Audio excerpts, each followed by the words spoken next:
तो चलिए प्यारे बच्चों, आज हम कक्षा 2 की हिंदी की पाठ्य पुस्तक सारंगी का पाठ 11 बैंगनी जोजो को पढ़ेंगे और पढ़ने के बाद इसके प्रश्न उत्तरों को भी हल करेंगे। ठीक है, तो चलिए स्टार्ट करते हैं। पाठ 11 मिलकर पढ़िए बैंगनी जोजो।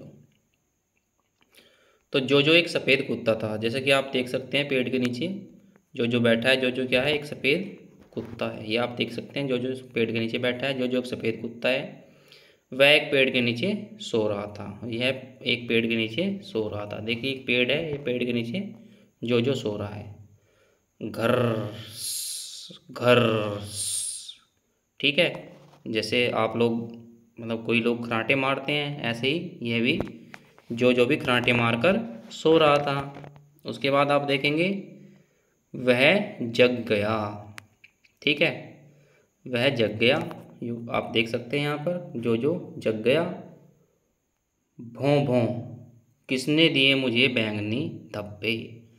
वह भौंक जगते ही वह भौंकने लगा और उसने कहा किसने दिए मुझे बैंगनी धब्बे। जैसे ही वो जागा उसकी पीठ पर बैंगनी धब्बे आ गए, तो उसने भौंक कर पूछा कि ये बैंगनी धब्बे मुझे किसने दिए हैं।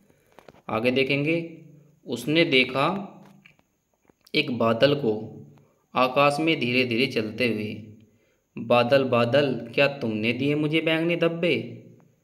नहीं, बादल बोला, मैं तो सफ़ेद हूँ। बादल हट गया। तो बादल सफ़ेद रंग का है। बादल ने कहा मैं तो सफ़ेद रंग का हूँ, मैं तुम्हें बैंगनी धब्बे कैसे दे सकता हूँ। आगे देखेंगे, उसके बाद वह किसके पास गया? उसके बाद वह सूरज के पास गया। जोजो ने ऊपर सूरज को देखा। सूरज सूरज, क्या तुमने दिए मुझे बैंगनी धब्बे। नहीं, सूरज बोला, मैं तो पीला हूँ। ठीक है, तो सूरज बोला नहीं, मैं तो पीला हूँ, मैं तुम्हें बैंगनी धब्बे कैसे दे सकता हूँ। उसके बाद देखिए देखिए जोजो किसके पास गया? उसके बाद जोजो आप देख सकते हैं कौवे के पास गया और बोला कौवे कौवे, क्या तुमने दिए मुझे बैंगनी धब्बे। नहीं, कौवा बोला, मैं तो काला हूँ। ठीक है, कौवा बोला मैं तो काला हूँ, मैं तुम्हें बैंगनी धब्बे कैसे दे सकता हूँ। उसके बाद देखिए वह गुब्बारे के पास गया। गुब्बारे गुब्बारे, क्या तुमने दिए मुझे बैंगनी धब्बे। नहीं, गुब्बारा बोला, मैं तो लाल हूँ, मैं तुम्हें बैंगनी धब्बे कैसे दे सकता हूँ। उसके बाद वह घास के पास गया और घास को बोला घास घास, क्या तुमने दिए मुझे बैंगनी धब्बे। नहीं, घास बोली, मैं तो हरी हूँ। तो बेचारा जोजो ऊ ऊ ऊ, किसने दिए मुझे बैंगनी धब्बे, यह कहकर वह पेड़ के नीचे जाकर फिर से बैठ गया। टप टप टप, आहा, तो वह जामुन का पेड़ था।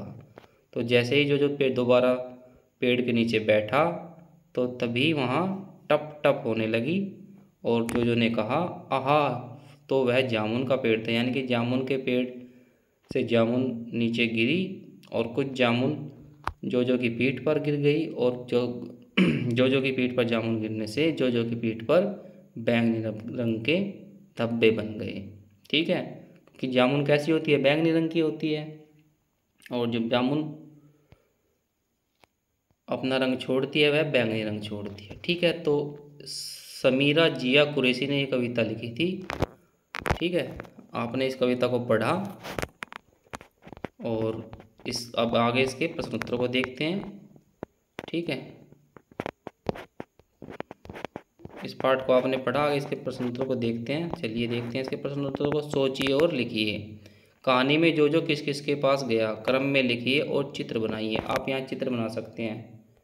ठीक है, यहाँ आप चित्र बना सकते हैं। जोजो कहानी में किस किस के पास गया उसका चित्र बना सकते हैं और क्रम में आप यहाँ लिख सकते हैं। जोजो पहले किसके पास गया? जोजो पहले बादल के पास गया। सॉरी सॉरी, हाँ ठीक है, जोजो पहले बादल के पास गया। उसके बाद फिर जोजो कहाँ गया? उसके बाद फिर जोजो सूरज के पास गया। आगे तीन नंबर 3 पर जोजो कौवे के पास गया। उसके बाद वह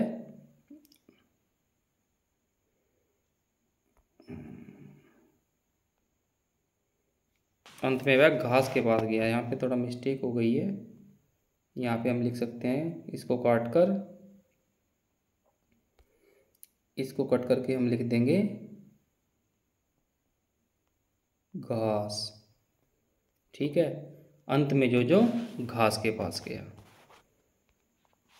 चलिए आगे देखते हैं।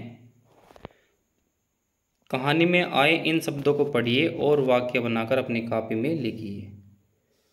तो पहला है भौं भौं। भौं भौं, भौं भौं का मतलब क्या होता है? जब कुत्ता भौंकता है तो कुत्ता कैसे करता है? भौं भौं।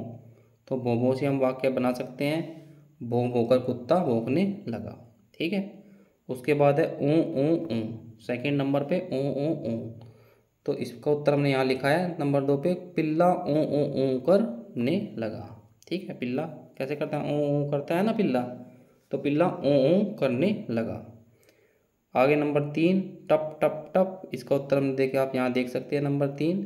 इसका उत्तर में लिखा है टप टप टप कर छत टपकने लगी। ओके, आगे बढ़ते हैं। चित्रकारी और लेखन। चित्रों में रंग भरिए। जो अगर इन जानवरों के पास जाता तो क्या बातचीत होती, लिखिए। ठीक है, देखिए आप यहाँ पे इनमें भाई बालू का चित्र दिया है, तो आप यहाँ से बालू में रंग भर सकते हैं, बालू के चित्र में रंग भर सकते हैं। यहाँ पे ऊँट का चित्र दिया है, यहाँ पे भी आप ऊँट के चित्र में रंग भर सकते हैं। ठीक है, यदि जो इनके पास जाता तो क्या क्या बातचीत होती। यदि जो इन लोगों के पास, जानवरों के पास जाता तो जो बोलता, क्या तुमने मुझे बैंगनी धब्बे दिए? तो भालू क्या कहता? भालू, नहीं मेरा रंग तो काला है, मैं तुम्हें बैंगनी धब्बे कैसे दे सकता हूँ। उसके बाद जो ऊँट के पास, यदि जो ऊँट के पास जाता तो ऊँट से क्या सवाल पूछता? क्या तुमने मुझे बैंगनी धब्बे दिए?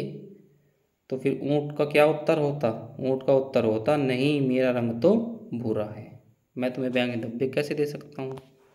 ठीक है, आगे चलेंगे। नीचे दी गई शब्द पहेली के में रंगों के नाम पर घेरा लगाइए। तो देखिए कुछ ये शब्द पहेली दी है, इसमें कुछ रंग हैं, उनमें को आपको इस ग्रिड से उन रंगों को ढूंढना है। ठीक है, तो आप देख सकते हैं जैसे कि यहाँ पे लिखा है नारंगी। ठीक है, एक तो ये हो गया। एक लिखा है यहाँ पे सफ़ेद। ठीक है, यहाँ से देख के आप लिख सकते हैं सफ़ेद। और भी रंग आप इससे ढूंढ सकते हैं। ठीक है, और एक रंग आप ये देखिए, यहाँ से देख सकते हैं गुलाबी। ठीक है, एक रंग ये आप बन गया। और रंग आप सर्च कर सकते हैं, और आप यहाँ देख सकते हैं लाल। ठीक है, लाल एंड ठीक है, तो इस तरह से आप यहाँ से जितने भी रंग हैं, अधिक से अधिक रंगों को ढूंढकर लिख सकते हैं। ठीक है, घेरा लगा सकते हैं। आगे देखिए रंगोली दी है, इस रंगोली में आपको रंग भरने हैं। ठीक है, ये आप यहाँ पे इस रंगोली में रंग बिरंगे रंग भर सकते हैं। ठीक है, तो इसी के साथ देखिए हमारा पाठ जो समाप्त हुआ। ठीक है, इसको पाठ को हमने पढ़ा और इसके प्रश्न उत्तरों को हल किए। तो चलिए जल्दी मिलते हैं नेक्स्ट वीडियो के साथ, तब तक के लिए गुड बाय, थैंक यू।